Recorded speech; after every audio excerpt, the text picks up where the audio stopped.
Hello, నేను మీ doctor Syed Abdul Rahman, బిఓఎంఎస్ ఎండి. Weavers, erectile dysfunction అంటే ఏమిటి? ఎరెక్టైల్ డిస్ఫంక్షన్ అంటే చాలామంది దీన్ని ఈడీ అని కూడా అంటారు. ఎరెక్టైల్ డిస్ఫంక్షన్ ఒకవేళ మనం అర్థం చేసుకోవాలంటే మనకు దాని రీజన్స్, కాజెస్ కూడా మనకు అర్థం అవ్వాలి. 4 రీజన్స్ ఉంటాయి దానికి. Erectile dysfunction, usually erectile dysfunction అంటే మీరు ఎప్పుడైతే మీ పార్ట్నర్తో కలవాలనుకుంటారో, మీకు ఎప్పుడైతే కోరికలు వస్తాయి అప్పుడు మీకు ఎరెక్షన్ రాదు. ఎరెక్షన్ అంగము గట్టిగా పడదు. ఒకవేళ ఎరెక్షన్ మంచిగా రాకపోతే మీరు పర్ఫామ్ చేయలేరు. దాన్ని ఎరెక్టైల్ డిస్ఫంక్షన్ అంటారు.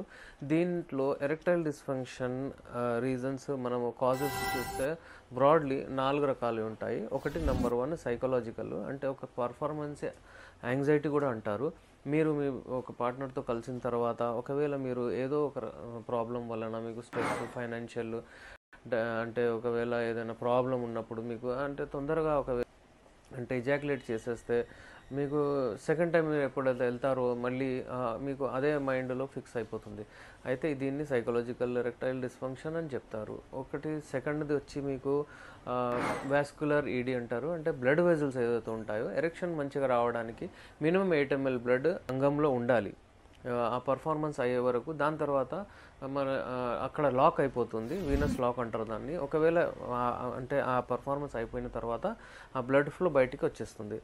ఒకవేళ ఈ ప్రాసెస్లో ఏదైనా ప్రాబ్లం ఉంటే కూడా ఎరెక్టైల్ డిస్ఫంక్షన్ అంటారు. మూడోది మనం వచ్చి హార్మోనల్ ఇంబ్యాలెన్స్. ఒకవేళ టెస్టోస్టెరాన్ ఎక్కువ అయిపోయినా కూడా ఈ ప్రాబ్లమ్స్ వస్తాయి. లాస్ట్ న్యూరలాజికల్ ఈడీ, అది చాలా రేర్ ఉంటుంది.